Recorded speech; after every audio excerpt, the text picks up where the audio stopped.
Hello दोस्तों, नमस्कार। आप कैसे हैं?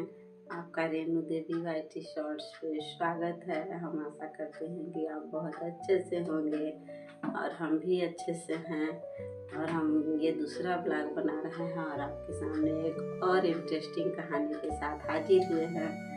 और आपको मेरी पहली कहानी कैसी लगी और आप लोग कमेंट करके बताइएगा। और इस दूसरी कहानी को भी आप अपना बहुत सारा प्यार दीजिएगा। और इसी तरह हम आपके सामने एक नई नई कहानियाँ लेके आते रहेंगे। तो एक बार की बात है, एक गांव था। मतलब गांव में बहुत सारे लोग थे और उस गांव में एक बुढ़िया भी रहती थी। और बुढ़िया जो है कि बहुत बड़ा भक्त थी भगवान का। रातों दिन भजन किया करती थी, मंदिर में पूजा पाठ किया करती थी। उसने अपना सारा जीवन भगवान की भजन पूजा पाठ में बिता दिया। और उसे मतलब कि बहुत अच्छा लगता था भगवान का पूजा पाठ करना। तो एक बार क्या हुआ कि उसके गांव में बाढ़ आ गई और सारे लोग त्राही त्राही करने लगे। तो फिर सबको जैसे कि नाव आई, ये सबको बचा बचा के किनारे लगाने लगी। उस बुढ़िया ने भी भगवान को पुकारा कि हे भगवान, मुझे भी बचा लीजिए। और मैंने सारा जीवन आपके पूजा पाठ में ही, सारा जीवन आपके सेवा भाव में ही बिताया है। तो भगवान ने उसे नाव भेजा, उसे अलग से नाव भेजा। तो वो लोग आए, नाविक लोग आए। तो कहा कि माता जी आप इसमें बैठ जाइए और हम आप लोग को दूसरे गांव सुरक्षित स्थान पहुंचा देते हैं, जिससे आपकी जान बच जाएगी। तो बुढ़िया ने कहा नहीं, मुझे भगवान, साक्षात भगवान आके बचाएंगे तभी मैं नाव में बैठूंगी।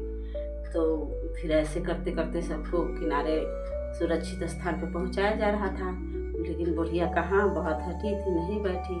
फिर उसने दोबारा भगवान को बचाया। जब जैसे जैसे पानी बढ़ने लगा तो उसने फिर दोबारा भगवान जी को पुकारा कि भगवान, मैंने आपका जीवन भर पूजा किया, जीवन भर सेवा की, आप क्यों नहीं बचाना है? तो भगवान ने दूसरी बार भी उसको मदद भेजी। उसने दूसरी बार भी उसके लिए नाव भेजी। तो वो नाविक आया, फिर माता जी आप बैठ जाइए, हम आपको सुरक्षित स्थान पहुंचा देते हैं, जिससे आपकी जान बच जाएगी। तो उस बुढ़िया ने कहा नहीं, मुझे भगवान साक्षात आके भगवान ही बचाएंगे। वो नहीं मानी।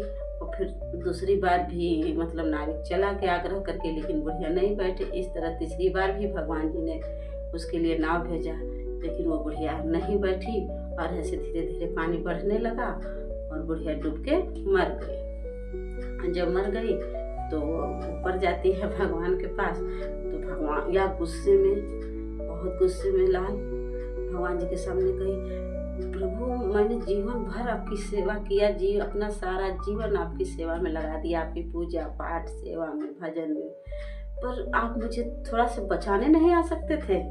तो भगवान जी ने कहा मैंने तीन बार तुम्हारे लिए मदद भेजा, मैंने तीन बार तुम्हारे लिए नाव भेजी, लेकिन तुमने उसे समझा ही नहीं। आज तीनों पे बैठने से इनकार कर दिया और आज तुम्हारी ये दशा हो गई कि तुम मर गई और यहाँ आ गई। तो बुढ़िया, तो मतलब कि यही हुआ कि तीन बार मौका मिला जीवन में। और जो बुढ़िया को तो साक्षात भगवान ही चाहिए थे। तो भगवान किसी भेष में, किसी भी रूप में आपके सामने आ सकते हैं। आप उन्हें नहीं पहचान पाएंगे तो गलती आपकी है। तो यही है कि न जाने किस भेष में बाबा आप मिल जाए, भगवान हो। तो वही बात है। और ये बात है कि चक्की चक्की सब कहे, किल्ली कहे न कोय, जो किल्ली के संग में बाल न बाका होए। तो भगवान के साथ रहिए, चाहे जिस रूप में भगवान आपकी मदद करते हैं। बस हम जरूरत है हमें उन्हें पहचानने की, उन्हें समझने की, उन्हें परखने की।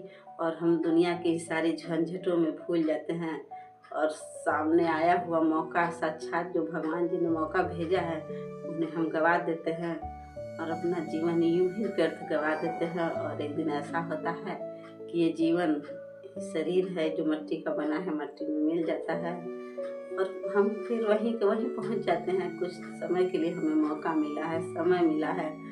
और समय ऐसा कि एक बार चला जाएगा तो सारे जीवन में चाहे आप लाखों करोड़ों धन दे दीजिए, तभी ये समय दोबारा आपके पास आने वाला नहीं है। और मिट्टी है तो मिट्टी में मिल जाएगा। अरे समय तो किसी को नहीं छोड़ा है। समय तो ऐसा है कि बड़े बड़े राजा महाराजा, साक्षात भगवान जी भी दुनिया में आए हैं, उनको भी समय ने नहीं छोड़ा। तो हम किस खेत की मूली हैं? और समय को पहचानिए, अपने एक एक क्षण समय को सही जगह ढंग से लगाइए और समय व्यर्थ मत गवाइए। और जो अपने आप को बहुत बड़े बड़े सूरमा समझते थे, आज क्या है कि कुछ शमशान घाट पे राख बने पड़े हैं और कुछ कब्रिस्तान में मिट्टी बन के दफन हो गए हैं।